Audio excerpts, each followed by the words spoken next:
공부에서 남수냐라는 말 한 번쯤 다 들어보셨을 것 같은데요. 오늘 이브닝쇼 특별한 분이 방문해 주셨습니다. 바로 공부에서 남을 주시는 분입니다. 6년 동안 대학에서 라틴어를 가르치셨고요. 또 이분 강의가 워낙에 명강이라고 소문이 나서 다른 학교 학생들, 교수, 일반인까지 와서 강의를 들을 정도였다. 그리고 이 강의 내용을 담은 이 책이 이번에 100쇄 기념판이 출간됐다고 합니다. 와, 100쇄. 네, 베스트셀러 라틴어 수업의 저자이시자 또 동아시아 최초 바티칸 대법원 로타 로마나 변호사이신 한동일 작가와 이야기 나눠보겠습니다. 어서 오세요. 반갑습니다. 네, 유튜브 TBS FM 들어오시면 보이는 라디오로도 함께하실 수 있습니다. 제가 이 책 참 좋아해요. 그 부분 말씀부터 먼저 드려야 되는 것 같아서. 아, 예. 네, 그러니까 이 책이 분명히 이제 강의 내용을 적으신 건데 라틴어 이야기도 좀 하시고 설명해 주시고 예. 라틴어도 굉장히 많이 쓰이고 근데 왠지 읽다 보면은 그레고리안 성가를 듣는 느낌? 그래서 힐링이 되는 느낌이에요. 예. 네, 그래서 굉장히 좋아했어요, 이 책을. 그래서 이렇게 뵈서 제가 정말 영광이고 워낙에 하시는 일이 많으시잖아요. 작가이시기도 하시고 예. 교수 또 변호사이시기도 하시고 근데 요새는 뭐 하고 계세요? 주로? 요즘은 예전에는 가르치는 일도 무척 좋아했고 네. 그런데 요즘은 좀 예전처럼 어떤 목표를 향해서 격렬하게 공부하는 그런 것들이 아니라 좀 제가 하고 싶은 공부를 하기 위해서 시간들을 준비하고 있는데 네. 그걸 아무리 설명해도 좀 어렵겠더라고요. 그래서 한 권의 책을 이렇게 보여드리는 게 훨씬 더 쉬울 것 같아서 이야. 요즘 제가 하고 있는 작업 중에 하나가 네. 이 책이에요. 어떤 거냐면 코르푸스 이우리스 시빌리스 이렇게 읽는 거 맞나요? 그렇게 읽을 수도 있고 여러 네. 가지 방식으로 읽을 수 있으니까요. 이야. 근데 이런 거 5권이 집에 더 있는데 도저히 가져올 수가 없어서 네네. 그냥 한 권만 갖고 왔어요. 아, 이게 무슨 책인가요? 이게 로마법 대전이라고 해서 로마법 대전? 예. 오, 그 로마법 대전이 우리에겐 별것 아닌 책 같은데 이 책이 이제 중세 때 네. 어떤 라틴어 선생님이 읽기 시작해서 그것에 의해서 볼로냐에서 법학이 시작돼요. 대학이 아하. 시작되고 네. 그 대학이 시작되고 난 다음에 그러니까 제가 예전에 법으로 읽는 유럽사라는 책을 썼었는데 네네. 그 책을 쓰고 난 다음에 이제 변호사님들이나 아니면 법학자들로부터 고맙다는 전화를 참 많이 받았어요. 그러니까 법학에 맞춰지지 않는 퍼즐이 맞춰졌다. 그러니까 거기까지는 되게 좋았는데 그 다음에 제 개인적으로 생긴 의문들이 있었어요. 그게 뭐냐면 바로 이 두꺼운 5권의 책을 요약한 어떤 것들이 있는데 그 요약한 내용들이 구체적으로 무엇인지 그런 의문들이 있어서 이제 그 작업을 지금 계속 하고 있습니다. 근데 거기에서 사실 이제 유럽 각 나라의 현대적인 네네. 법들이 생겨나요. 이탈리아, 독일, 프랑스. 그러니까 그 전 단계 법들에 대해서 지금 저는 연구하고 있는 거죠. 우와, 그렇군요. 그러니까는 요약하자면은 여전히 굉장히 심각한 공부를 하고 계시는. 예. 근데 너무 멋있는데요. 이게 딱 보는데, 왜냐면은 제가 이제 전 라틴어를 배운 적은 없는데 언어를 되게 좋아해요. 예. 그러신 것 그래서 같아요. 특히나 이제 영어나 영어도 그렇지만 이탈리아어라든지 프랑스어라든지 스페인어 이런 거는 보면은 이제 이렇게 로직처럼 맞아 들어가는 것들이 있거든요. 어원을 따라가 보면은 이제 대체로 물론 이제 다른 쪽도 있지만 라틴어 계열이 굉장히 많고 예. 그러면 너무 재밌더라고요 그런 게. 그래서 그 책도 참 재밌게 읽었고 그런 의미에서 그리고 나오는 내용들도 정말 아까도 말씀드렸지만 힐링이 되는 느낌으로 성가를 듣는 것처럼 라틴어가 들어가서 그런가 그러면서 읽었던 기억이 있는데 100쇄 기념판이에요. 저만 이렇게 생각한 게 아니까 100쇄 기념판을 내신 거겠죠. 어떠셨어요 기분이? 사실 100세라는 게 엄청 대단한 일인데 그럼요. 저는 전문적으로 이 글을 쓰는 사람이 아니어서 그런지 사실 그 감흥은 별로 크게 와닿지가 않았어요. 오히려 지금 제가 하고 있는 이 일들을 사실 오늘도 이제 이거를 막 작업을 네네. 하다가 왔는데 제가 4시쯤에 작업을 멈췄어요. 왜냐하면 작업을 계속 하다 보면 인터뷰가 있는데 이거 가고 싶지 않은 생각이 막 들거든요. 내 이 일을 더 해야지 하는 생각에. 네. 그래서 안 된다. 저의 성향을 알기 때문에 4시에 딱 끊고 여기 왔는데 사실 저는 전문적으로 어떤 작가라고 할 수도 없는 사람이기 때문에 그러한 어떤 열매보다 사람들이 바라보고 관심 갖는 그 열매보다는 사람들이 바라보지 않고 별로 관심은 없지만 그냥 기본이 되는 일들을 하고 싶은 게 제 바람이거든요. 그 중에 하나도 이제 이 라틴어 한국어 사전이에요. 1450쪽 정도 되는데 이야. 이게 한 10년 정도 걸린 작업이거든요. 네네. 똑같이 글자 크기 다 7입니다. 예.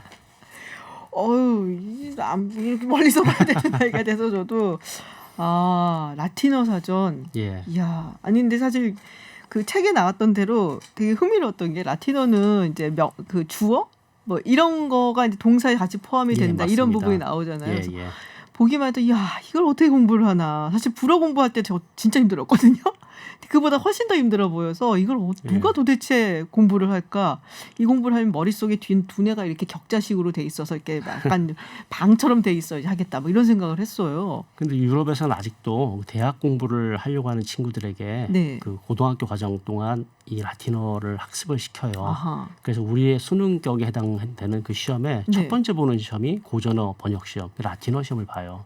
아. 그러니까는 그게 좀 우리랑 좀 많이 차이인 것 같습니다. 근데 워낙에 이제 명강이셨기 때문에 지금 청취자분 중에 한 분이 또 노란 레몬님께서 교수님 나오신지 모르고 들었는데 깜짝 놀랐다고요. 아, 예. 고등학생 딸 덕분에 자주 읽는다고 아, 예. 님 책을 이렇게 문자를 보내주셨어요. 근데 인기가 그렇게 많은 강의였다고요. 그게 자꾸 명강이라고 하면 너무 부끄럽고요.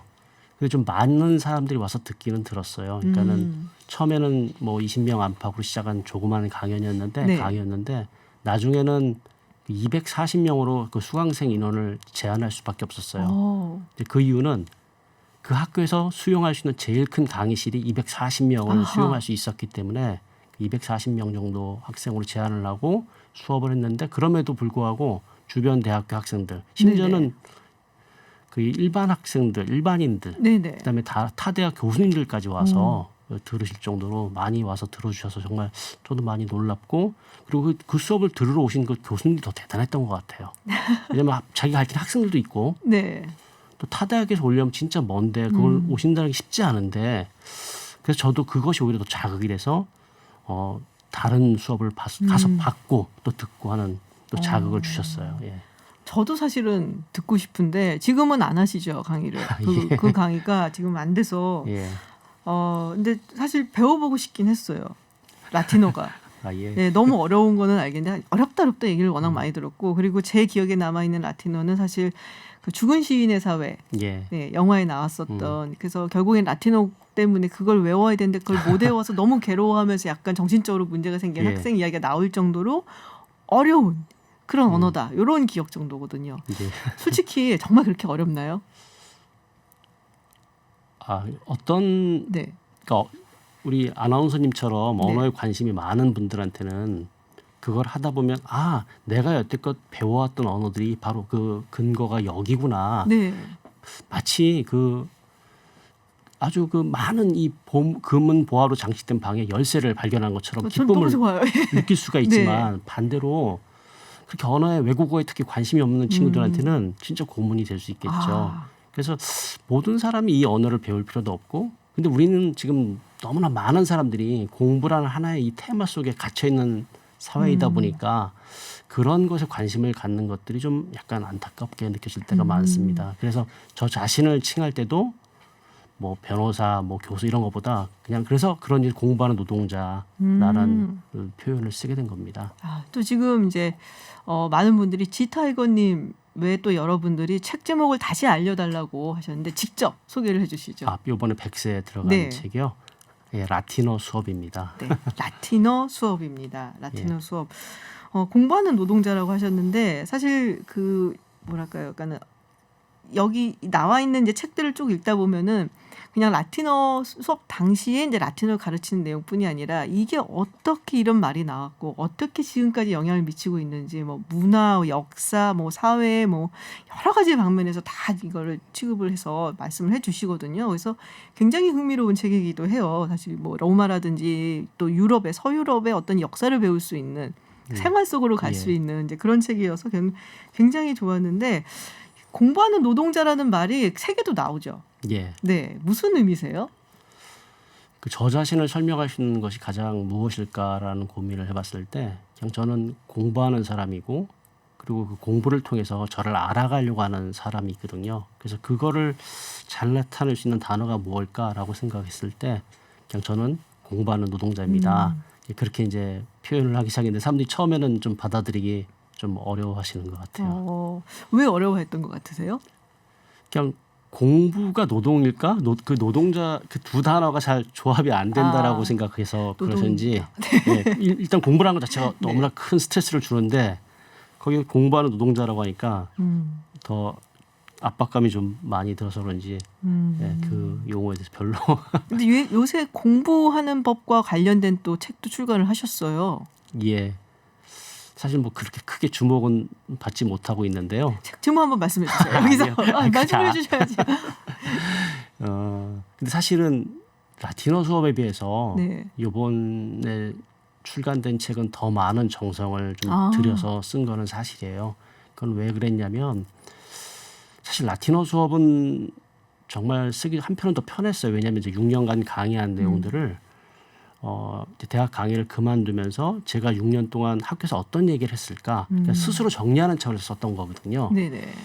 근데 요번에 나온 신간은 정말 그 10대와 20대에 방황하는 어떤 친구들을 생각하면서 저의 10대와 20대를 돌아보면서 쓴 책이에요. 근데 그래서 훨씬 더 정성도 많이 들어갔고 고민도 더 많이 했고 그다음에 저 자신을 어디까지 공개할 것인가에 대한 고민도 참 많이 한 책인데 좀 그래서 그 책을 보고 좀 공부를 하시면서 어려움을 겪고 있는 분들이 조금이나마 좀 도움이 됐으면 하는 바람에 썼는데 그렇게 많이 알려지지 않았습니다. 신간 있으십니다. 네, 공부하는 법이었던 걸로 제가 기억을 하는데, 근데 이제 방금 말씀하셨던 것처럼 이제 어디까지 나를 공개할 것이냐, 이 부분 망설이셨다고요. 일단은 언론이나 이런 데 나와 있는 것을 보면은 이제 굉장히 역경이 많았는데도 불구하고 어려움을 다 그거를 이제 극복해내시고 그리고 이 자리까지 오신 분인데 왠지 그렇게 묘사를 하기는 저는 좀 아쉽더라고요. 그거 이상으로 훨씬 더 보여주실 수 있는 것, 또 보여주시는 것이 많기 때문에 그냥 뭐 가난과 역경을 딛고 이 자리까지 오신, 네, 뭐 동아시아 최초의 뭐 이런 식으로 묘사하는 건 좀 아깝다라는 생각은 들었었거든요. 근데 저는 되게 그 라틴어 수업에서 인상적이었던 부분 중에 하나가 그 공부 얘기를 하셨잖아요. 그리고 이제 나이 얘기를 하셨어요. 한 부분에서. 그래서 이 청년이라는 그 나이대를 되게 크게 잡았다. 네, 이게 이제 군대에 징발하기 위해서 이렇게 많이 잡았는데 오히려 그 덕분에 나이가 좀 들어도 아직 청년이니까 할 수 있는 게 많아라고 생각을 할 수 있는 계기가 됐단 말씀을 하셨단 말이에요. 네, 맞습니다. 그 사실 우리 사회처럼 그 나이 1살, 2살에 그 스트레스를 이렇게 많이 받는 사회가 또 있을까 가끔 그런 생각을 해볼 때가 많아. 그러니까 어느 나이가 되면 뭐 대학을 가야 되고 또 어떤 나이가 되면 취직을 해야 되고 또 어떤 나이가 되면 뭐 결혼을 해야 된다 이런 생각들이 마치 그 나이에 그것을 내가 못 하고 있으면 제가 뒤처져 있고 뭐 그런 생각을 참 많이 하는데 사실 그런 기준이 어디에 있는가? 사실 우리가 10대 때 40대가 되고 50대가 되면 나의 진로에 대해서 고민을 안 할 거라고 생각했는데 사실 40대가 되고 50대가 돼도 우린 나의 진로를 여전히 고민하고 있는 저 자신을 보고 있을 때가 많거든요. 네. 그런 의미에서 사실 물리적으로 사회가 나누어진 그 나이가 무슨 의미가 있는가. 가끔 그런 질문을 받을 때가 있어요. 언제 밥 먹을 때 가장 맛있는가. 배고플 때 먹는 게 가장 맛있겠죠. 그렇죠. 그런 것처럼 어느 나이 때 무엇을 하는 것이 아니라 내가 필요할 때 그것을 할 때가 그것이 바로 내 나이에 필요한 그것이 아닌가 무엇이 아닌가 그런 생각을 해볼 때가 있습니다. 지금 뭐 청취자분들께서 굉장히 문자 많이 보내주고 계세요. 뭐 쇼롱쇼롱님께서 라디오 들으면서 딴짓하고 있다가 갑자기 남편분이랑 한동현 교수님 아니야? 그러고서는 듣고 계시죠. 라틴어 수업, 로마법 수업 정말 재밌게 읽었다라고 감사합니다. 보내주시고요. 네, 또 은하님께서 교수님 글을 이제 글 쓰는 일에 대한 태도가 굉장히 감동적이라고 구절만큼 다 감동을 주는 말씀이라 감사드린다는 말씀을 또 주셨고요. 이제 굉장히 많은 이제 라틴어 문구 같은 게 나와요. 네, 사실 이제 보고서 이게 이 사람이 썼던 라틴어 문구였어 하는 것들도 굉장히 많았고요. 근데 보통 우리가 라틴어를 집대성하거나 아니면은 뭐랄까 좀 고전을 찾아갔을 때 꼭 찾아봐야 하는 사람들이 있잖아요. 책에도 많이 나오지만 세네카라든지 또 키케로라든지 아우렐리우스라든지 어느 걸 가장 좋아하셨어요? 원전으로 접하셨을 테니까 궁금하더라고요. 사실 저는 지금까지 이게 베스트셀러 국내에서 나온 베스트셀러를 거의 읽어보지 않았어요. 그러니까 그 책이 좋지 않아서가 아니라 그거보다 지금 보고 있는 책도 사실은 그렇게 재미있는 책들은 아니거든요. 그런데 이 책들을 보면 저는 아무래도 법서를 제일 많이 봤고 역사서를 제일 많이 봤고 그 중에 이제 울피아누스라고 그 페니키아 출신의 법학자가 있었어요. 네네. 근데 그분이 이미 로마 시대 때 노예제 폐지를 생각했고 주장했는데 지금도 어떤 하나의 어떤 여성에 관한 것들 아니면 소수자에 관한 것들 어떤 사회적 그 배려가 필요한 분들에 대한 어떤 정책이나 법을 바꾸는 데는 엄청난 노력이 필요했는데 이미 2000년 전에 노예제 폐지를 생각했다는 것 자체가 엄청 진보된 사고고 근데 그것이 쉽지가 않잖아요. 근데 네. 그분이 그 노예제는 정말 모든 인간은 자연법상 평등하지만 인간이 만든 법으로 노예와 자유인이 구분된다. 근데 이건 정말 나쁜 법인데 법이 그렇게 쓰여 있으니 우리가 어떻게 할 수 없다. 이제 그런 말을 해요. 저는 사실 뭐 키케로나 세네카 이런 분들의 글들보다 오히려 그런 법학자의 글에 더 많은 관심이 갔었어요. 그래서 수업을 할 때 학생들에게 법학이 뭐냐라고 하면 뭐 민법 배우고 형법 배우고 막 그런 것이 아니라 그 인간에 대한 종합 학문이어야 된다. 인간에 대한 종합 학문. 예, 그러니까 우리가 뭐 예를 들어서 심리학자나 경제학자나 과학자들처럼 그들의 분야에 대해서 전문적으로 알 수는 없더라도 적어도 그들이 말하는 것이 무엇인지 이해할 수 있어야지만 그거를 법으로서 다룰 수 있고 결국 궁극적으로 인간이라는 것, 법학이라는 것은 인간 전체에 대해서 다루는 거기 때문에 그 법학은 인간에 대한 종합 학문이다 그런 얘기를 가끔 합니다. 아, 되게 멋있는 말이네요. 아, 제가 교수님하고 더 얘기를 하고 싶은데 시간이 왜 이렇게 빨리 가는지 모르겠네요. 요새 좀 우리 사회가 힘들다는 얘기도 많이 하고 예. 네, 발전을 많이 하고 분명히 진보를 했는데도 불구하고 여전히 힘든 분들도 계시고 그러거든요. 한 말씀 우리 청취자분들 이런 분들을 위해서 이 라틴어로 한 말씀 해주시고 네, 그 말씀의 의미를 조금 전달해 주시면 좋을 것 같아요. 정말 더 어려운데요. 사실 제가 네. 어디 나가서 감히 한 말씀 할 그럴 만한 사람도 못 되고 그럴 위치도 못 돼요. 그렇지만 아나운서님께서 말씀하시니까 드리고 싶은 말은 다 어려운데 어느 시대나 어렵지 않은 시대가 있을까 가끔 그런 생각을 해봐요. 우리 시대는 우리 시대의 아픔이 있고 우리 어머니의 세대는 어머니 시대의 아픔이 있었고 그거를 돌이켜보면 과연 어떤 힘으로 우리가 살아왔을까라는 걸 생각해 볼 때 어떤 위대한 철학이나 어떤 사상이나 그것이 아니라 그냥 삶을 살아가는 것, 버티는 것. 네. 지금 우리 이 어려움 속에서도 우리가 가질 수 있는 것은 그냥 버틸 수밖에 없는 것. 그러니까 Dum vita est, spes est. 삶이 있는 동안 희망은 있다. 삶이 있는 동안 희망은 있다. 네. 야, 그 정말 한마디를 좋은 드리고 말씀. 싶습니다. 네, 감사합니다. 한 번만 더 라틴어로 말씀해 주시겠어요? Dum vita est, spes est. 알겠습니다. 따라할 수는 없어서 제가 듣고 네, 삶이 있는 곳 동안 희망은 있다라는 말씀 새겨 듣도록 하겠습니다. 네, 오늘 말씀 감사드립니다. 감사합니다. 지금까지 라틴어 수업의 저자 한동일 작가와 이야기 나눴습니다.